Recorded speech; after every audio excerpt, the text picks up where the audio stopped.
ideal as our courting and dating phase was, there was a lot of things looking back that were like, we probably should have skipped these things. But the transparency and all of that built an honest foundation because you knew exactly what the fuck you were getting.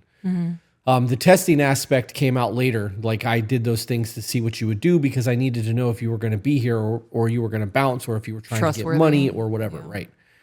I also wasn't upset when you told me that because I get it. You've been used so many times. Well, you've also seen it now too. I have. Yeah. Yep. That's the downside of having a heart and wanting to see people do things. We have done a lot for a lot of people behind doors, and it almost always comes back to bite you in the ass. Like it very rarely ever works out for your benefit long term. And it's not really even about your benefit. It's just about having things work out the way that you envision them working out. I guess is probably how I should have worded that. All right. Next one is I just have high standards. The implication here is that that while standards can be high and positive, this phrase might be used to justify being overly critical or unrealistic in their expectations. Yeah, I heard high standards and my mind immediately went to, I have high standards. This isn't going to work out. You're unworthy or you are unsatisfactory. I view that as an inferiority complex. Yeah. Okay. Next one is I'm always right. Even as a joke. No. Okay. We don't do that here. The implication there is a belief in always being right can suggest stubbornness and a lack of willingness to compromise or consider other perspectives. In conflict, that I'm always right will always lead to a defensiveness and you turning it around on the person that's bringing the problems to you to make it about them so that you can cheapskate your way out of things and not have to deal with your bullshit. Yeah. Okay. I know somebody who will say that I'm always right and fucking mean it. And I want to take an Advil. Yeah. It's always headache inducing. That lack of willingness to want to see other perspectives. That I'm always right person, I know who you're talking about. That shit gets under my skin. I'm not like other people. This speaks to a superiority complex. Oh my gosh. That also sounds like pick me. Oh, why?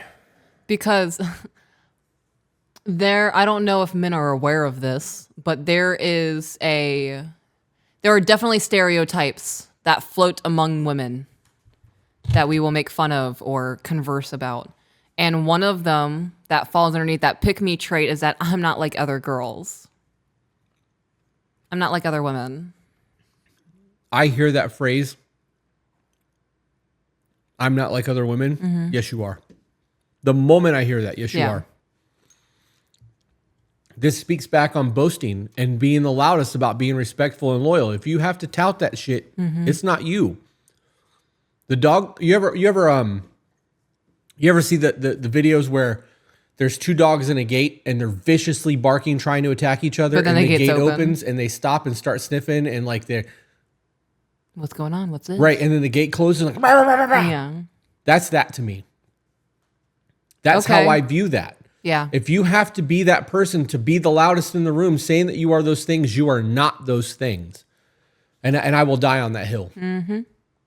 The implication here is that they have a sense of superiority or that they need to distinguish themselves in ways that might not be constructive.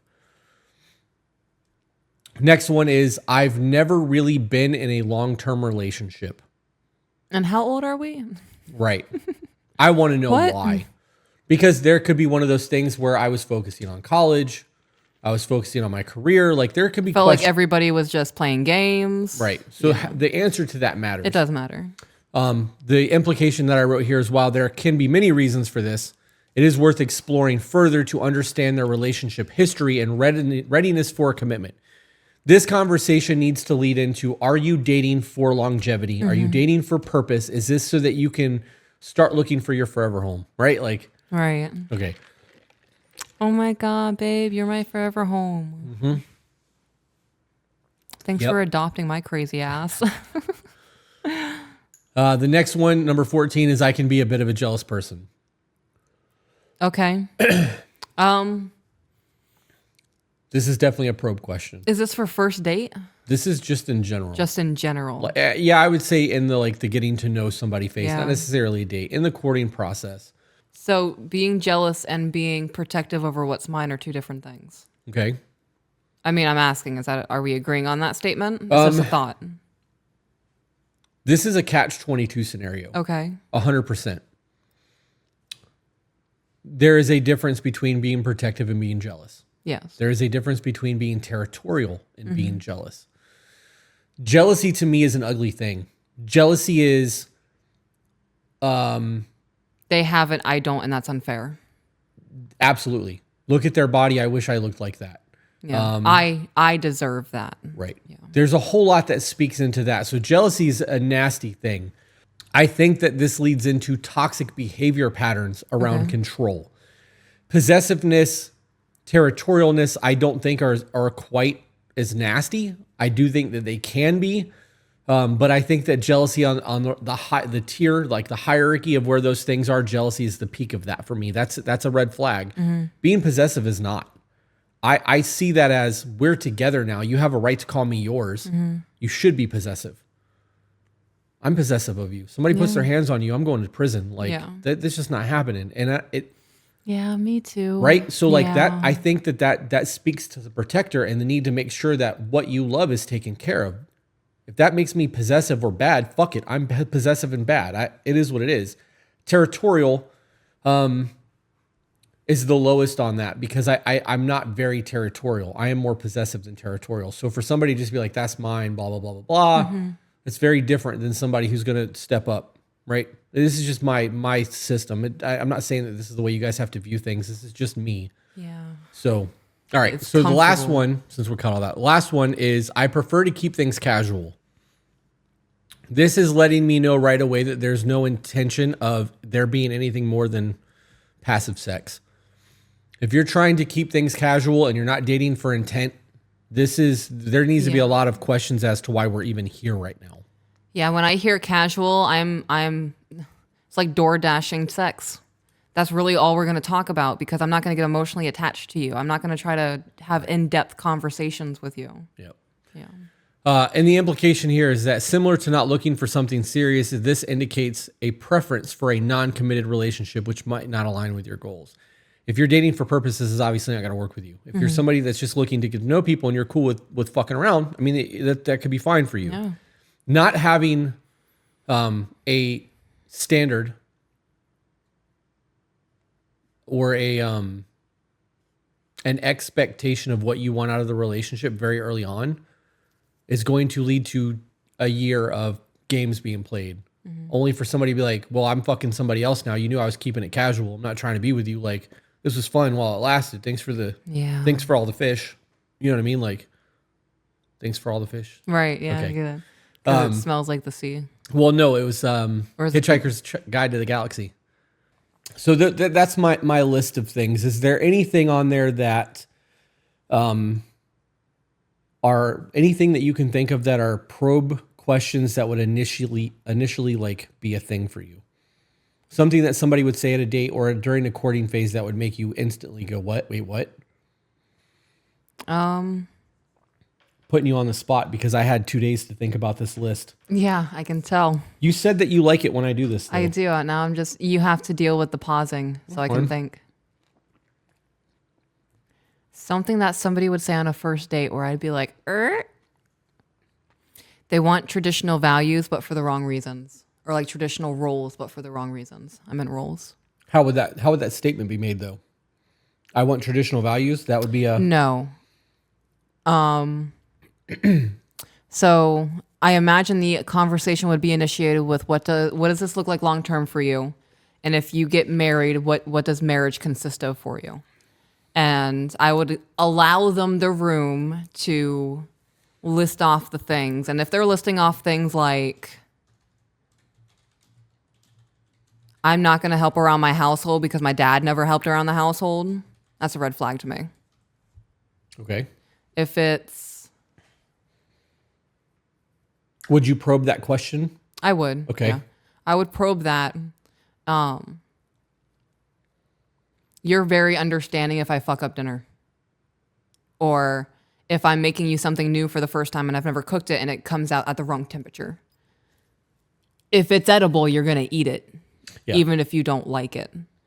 And I appreciate that about you. If the person on the date said something along the lines of it, like it's unacceptable to have dinner fucked up. What?